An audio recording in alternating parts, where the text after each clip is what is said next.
ला ला तू ला ला हाँ ला ला भाई हाँ ला ला। हाँ हाँ आज पूरा गांव वालन की मिठाई बांटने के बाद। अरे हाय देख पंचू भाई ऐसे बैठी बड़ी ने। अरे बहनी आज हम बड़ी खुश हारी हो। आज बहुत खुशी का बात बा। हाय पकड़ पकड़। हाँ। अरे आज हमार लड़का साहब बन गई हो। अरे हाय ली मिठाई हाय ली चाची लड्डू हाय ली ला ला मिठाई खा। आज हम बहुत खुश बानी। ए भाई ला ला ला तू वाला हो। मदन भाई आज बड़ा खुश बा। ला लड्डू खा दी। हमार लड़का इंजीनियर बन गई। बड़का ऑफिस में नौकरी लागल बा ओकर।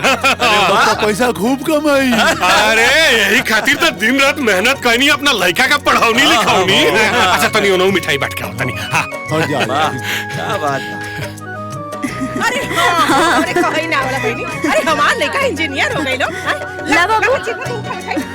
अरे हो चलो हो जो बाटे का।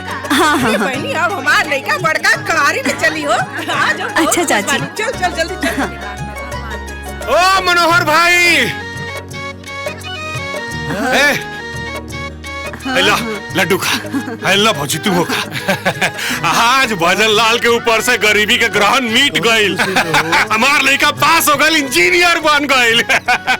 खासन तो नहीं हो खासन। हेलो सुन रहे। अच्छा अम्मा अब हमार सब दुख दूर हो गई। भगवान हमनी के सहारा दे देना बहनी। एक लड्डू से काम ना चली। हमरा के दूगो चाहिए और दूगो घरों ले जाए के चाहिए। हाँ बहनी तू दूगो ला और दूगो घर हूँ लेके जा। कितना लड्डू खाऊ ला ले जा। ला हो बहनी तो दूगो ले जा। ए लड़का सन आसन मिठाई खाए। हाइली अभी आधा गांव बांट के आओ तनी। अभी आधा गांव और ही बांटे जाए के बा। हाइली खाए। तू ला हो हाइला सन। कौना खुशी में बांटा तनी। अरे हमार बेटा इंजीनियर बन गए। पूरा गांव जवार का पता बा तोहरे पता नहीं क्या। हाइला सन लेका ले ले बाबू ले ले। हाँ हाँ ले जा। अभी लड्डू के कमी नहीं खे। बाबूजी ढेर सारा लड्डू लेके आयल बड़न। पूरा गांव में बांटे के बा। हेलो मिठाई बाकी भैया तू अपने लड़का के पढ़ावे खातिर ना जी तोड़ मेहनत कइले बाड़ा। हे बबुआ गरीब माई बाप के दिन रात जी तोड़ मेहनत करे के अलावा हाथ में का रहेला। दिन रात खून पसीना एक कइले बानी। देह के खून पसीना बन के बाहर निकलल बा। तब जाके भगवान इस सुख के पल देखौले बड़न। हेलो बबुआ मिठाई खा। बाकी भैया तू ये पूरे गांव और मंडी के ना मिसाल बन गई बा। सब भगवान के कृपा बा। ए बहनी अब घर परिवार बेटी के बिया सबकर चिंता खत्म हो गई लो हमार। चला आओ चला। बढ़िया फसल होगी। का हो पलटन भाई। अरे भैया अरे देखो का घुस गई तेरी के। का हो पलटन। हेलो मिठाई। अरे गुड़वा में तो बहुत खून बहता। अरे छोड़ा ना मार दवा। हमरा जिंदगी के इतना बड़ा खुशी मिलल बा कि हमार खुदे खून 4 गुना रफ्तार से दौड़ रहल बा। तन मिन पहुंचल त का हो गइल। हेलो का बात है रउआ कमाल कर देनी। ये हमार कमाल ना हो ये हमार तपस्या हो। लो दे लो। भैया बहुत कमाल के आदमी बने। दिल के राजा हमें ही। हाँ भजन लाल भाई के जज्बा के सलाम बा।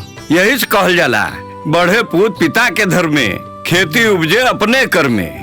सही कहता भाई। हाँ। आज भजन लाल के देख के हर गरीब माई बाप के हिम्मत आ जाला है ना।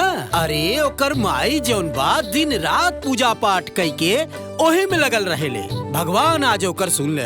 हाँ हे भगवान जैसे हमनी के श्रद्धा पूरा करनी वैसे ही हर माई बाप के श्रद्धा पूरा करब।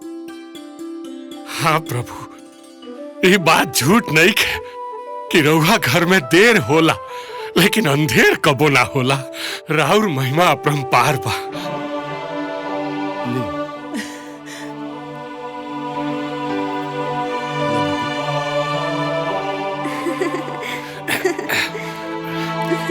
आइला पंडित जी के दा हमार भाई के नौकरी लग गई बा। ई तो बहुत खुशी के बात बा। भगवान तोहनी लोगन पर ऐसे ही कृपा बनौले रखे। जय बजरंग बली। आइला रास्ता में खा लिया बेटा, जी आराम से जाइए।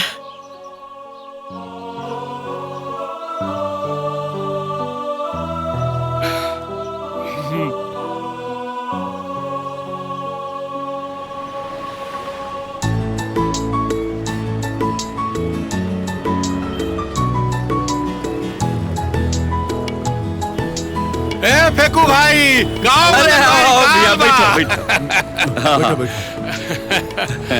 कहो भजन लाल भाई, बेटा इंजीनियर का बनल, तू तो मंडी के रास्ते भुला गई। अरे कितना दिन बाद आ जाइल बड़ा। कहो यही शुभ दिन खातिर तो दिन रात मेहनत करके हम अपना लड़का का पढ़ौनी है। अब तू क्या चाहत रहा कि जिंदगी भर पलेदारियां करत रही है? अब हमार बोझा उठावे खातिर तैयार बा हमार बेटा। एकर मतलब का भजन लाल भाई, तोहार बेटा अफसर बन गेल, बड़ा नीमन लगत हुई नु। सही कहा तरह अपना बबुआ के अफसर के रूप में सूट बूट पहनल अभी तले देखनी ना। काहे घरे ना आवेला का? अरे ना हो का बाकी गौवा से शहरवा बड़ा दूर पड़ेला, ओही से बबुआ वही डेरा लेकर रहेला। लेकिन तू ऐसन बात कह दहला कि अब हमरा बेटा के देखे खातिर मन छटपटाए लागल, मन व्याकुल हो गइल बा। ए भाई अभी काम धंधा गइल तेल लेवे। हाँ ठीक बा। अब तो बिहाने हम जाए अपना बेटा लगे ओकरा से भेंट करे।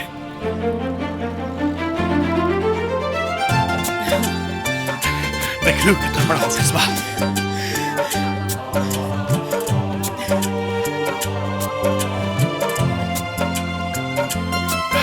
प्रणाम। प्रणाम।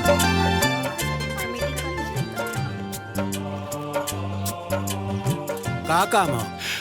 हमार बेटा ही ऑफिस में नौकरी करेला, ओकरे से मिले आयल बनी जा। का नाम है रउआ बेटा के? जीतू। अच्छा अच्छा, रउआ साहब के माई बाप बानी। आई आई चली आओ आई। आओ।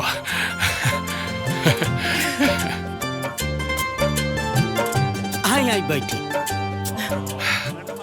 बैठी, हम भाई साहब के बोल के आवत आनी। हाँ, बैठो बैठो। ठीक। बड़का ऑफिस बा हो। हाँ जी। देखलू जब लड़का अफसर बन जाला तो दुनिया भर के लोग इज्जत सम्मान कैसे करे लागेला। अभी तो इस शुरुआत है, अभी देखिए कैसे बड़का बड़का लोग हमरा आगे ढिमिलिया मारी। साहब आपके माई बाबूजी आयल बड़े हैं।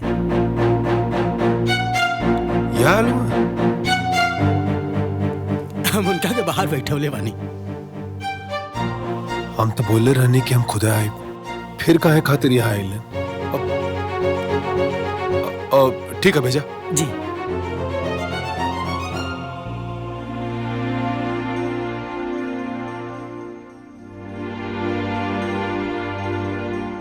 आई आई चलिए साहब, आप दोनों को बुलाओ ताड़े। चलो चलो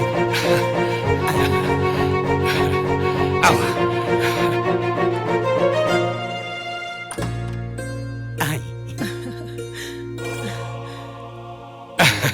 आओ बैठा। जी अतरा जी अतरा। खुश रह बेटा। बैठा बैठो बैठ।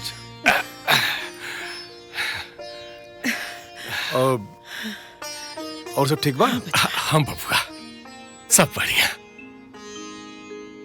जरा तेरे गांव में का चर्चा होता, लोग कहता है भजन लाल अब तो तार बेटा बड़का अफसर हो गइल है।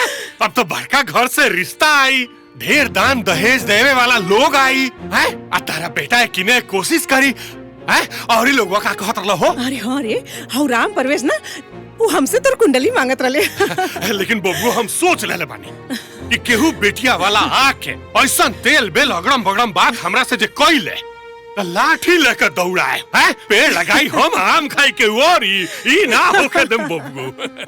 यह सब बात कहीं करे आल हुआ? अरे ना ना बड़का अफसर के बाप हई हैं हमारे इतना काबिल बेटा बात गांव में 27 तरह का बात होकवे करला उहे तोरा के बताओ तुरनिया। ठीक बा का करे खातिर आयल हो लोगन? ए बबुआ हमरा तोरा माई के तोरा के सूट बूट में अफसर के रूप में देखे के बड़ा मन रहा, वैसे करेजा नाम मल्ला सा तो आ गई नहीं। अच्छा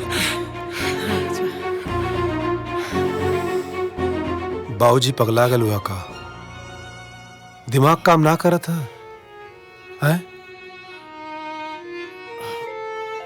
ई मेला बाजार थोड़ी है कि झोला उठोला चल डाला। काबिल बबुआ अरे अपन होलिया तो देखा कौने हालत में यहाँ पे आल हुआ। बाबूजी हम ऑफिसर हैं, हमारे को स्टैंडर्ड बा, हमारे को स्टेटस बा। लोग देखी तो का सोची? हाँ हमरे रेपुटेशन का सवाल बा। भिखारी जिसने हालत बना के लोगों नाल हुआ।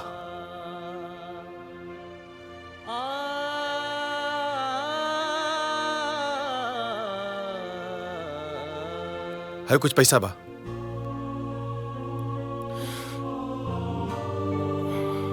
पकड़ा पकड़ा बाबूजी। अपने खातिर कपड़ा खरीद लिया और 2 जोड़ी चप्पल भी। अब चला छोड़ दी। आवा आवा जल उठावा जल उठावा। आओ माई।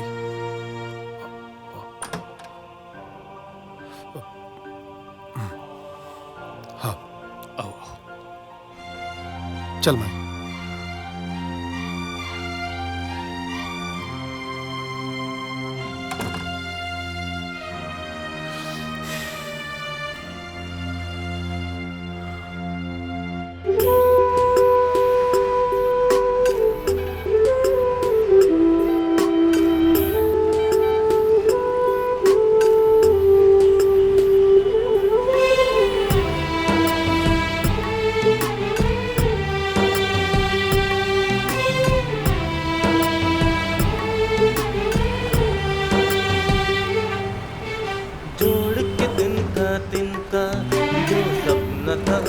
सजाया उन सपनों ने ही अपने इन आंखों को है रुलाया। इसमें कसूर किसका जाने भगवान वो। बाबूजी खाना खाए शुरू करी। आधी रात को टूटा हर एक सपना आधी रात को। रामा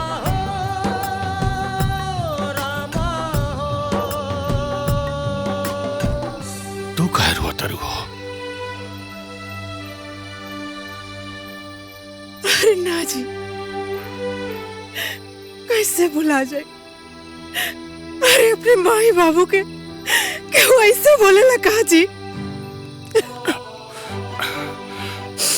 बुढ़वा खाओ का ठीक है तो कहा तुला हमने के तब कुछ बुझाए उझाए के हिला ही नहीं के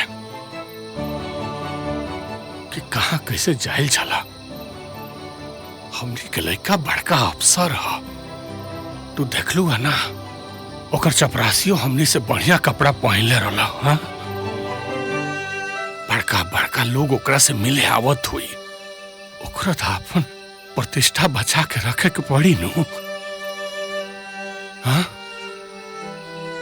हमनियों के वहां बढ़िया पहन और के जैती जा, लेकिन हमने के अनपढ़ गंवार बस अपना बेटा लगे ही तेरे मुंह उठा के चल देनी जा।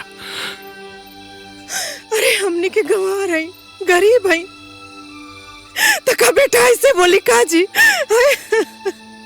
अब का नाप सनाप बकतारू गंवार लोग के सही बात सिखावे के यह तरीका हो। अब हमने के लड़का को गलत ना कैला सा। चलो मन दुखी मत करा, खाना खा खा खा लो माई।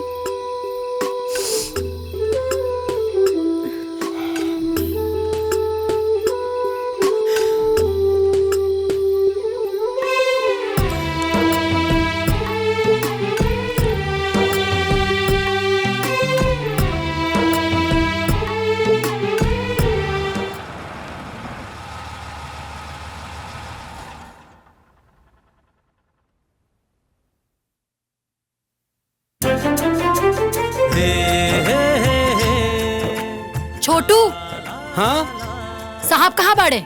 साहब इंतजार करत रहले आपके। अब अहिने अंदर गई है, रुकी बुला के ले आवता नहीं।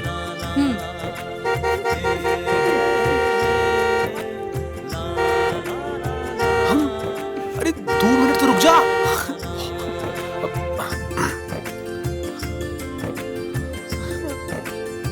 अरे कहा इतना हार्ड मारत हो?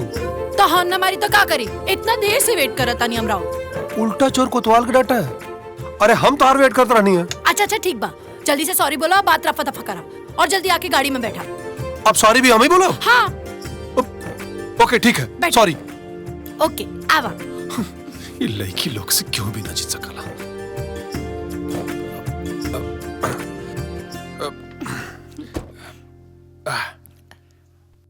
चला।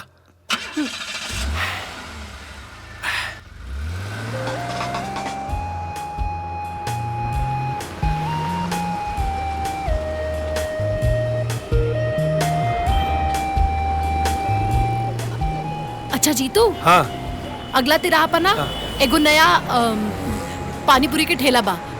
बहुत चटपटा और टेस्टी पानी पूरी देवेला। चला खाए जाए।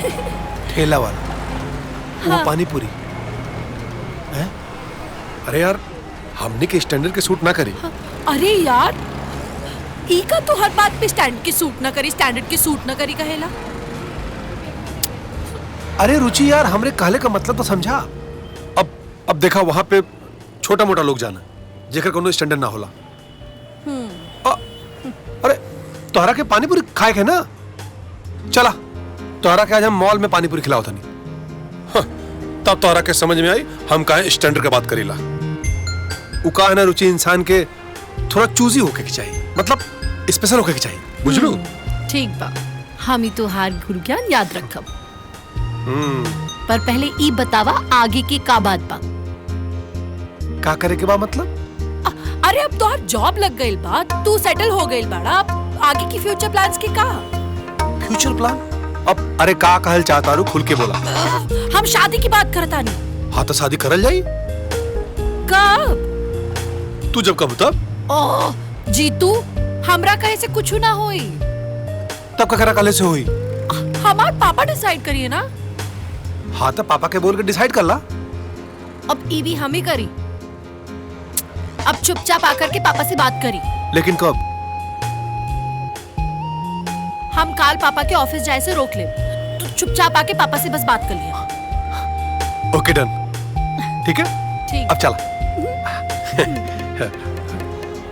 थोड़ा संभाल के चलावल करा, ई रास्ता सिर्फ तुम्हारा अकेले के ना ना।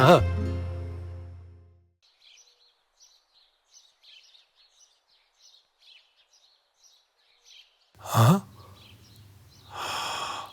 अरे बाप रे बाप, इतना बड़ी हवेली।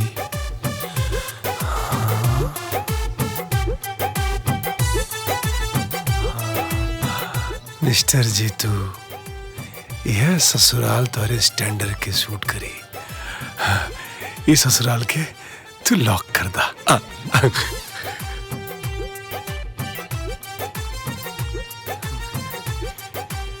हेलो। इतना बड़ा घर में इतना छोटा आदमी क्या करा था? रउआ के हमरा से पूछा था कि आम के एकरा के नहीं के पता कि अगला मालिक हम ही बानी। अच्छा बुझा गइल। रउआ पेपर वाला है ना? पेपर वाला? सुनी, ई महीना में कुल 3 दिन रउआ पेपर नहीं के देले बानी। वो 3 दिन के हिसाब काट के बिल बनाए, पैसा मिल जाए। बेवकूफ, हम तोरा के कौने एंगल से पेपर वाला दिखत हई? बुझा गइल। रउआ कुल गंदवा कपड़ा धोए खातिर आयल बानी, धोबी बानी नु। धोबी जी। हाँ, हम धोबी। जरूरत नहीं के, बुझ गई नी, समझ गई नी। हम का कहनी हाँ कि कुल कपड़ावा के वॉशिंग मशीन में डाल के खूब हिला देले बानी। सुखियो गइल बा, रउआ खाली प्रेस कर दी। जय जय जय। Nonsense, idiot. हम तोरा के कौने एंगल से लॉन्ड्री वाला दिखत है? अरे तो हम कैसे समझी कि रउआ के हैं? हम कोनो अंतर्यामी हैं का? रउआ बताई ना रउआ के हैं? पहले ये बताओ कि तू क्या हुए? हम? हाँ तू। इकुल घर के नौकर हैं, टीपू सुल्तान। हम हूँ कहाँ ये पगला नौकरे के मुंह लग गई नहीं। जीतू तू कब आइला हा? और जगह खड़ा बड़ा मम्मी पापा अंदर इंतजार करता रहे।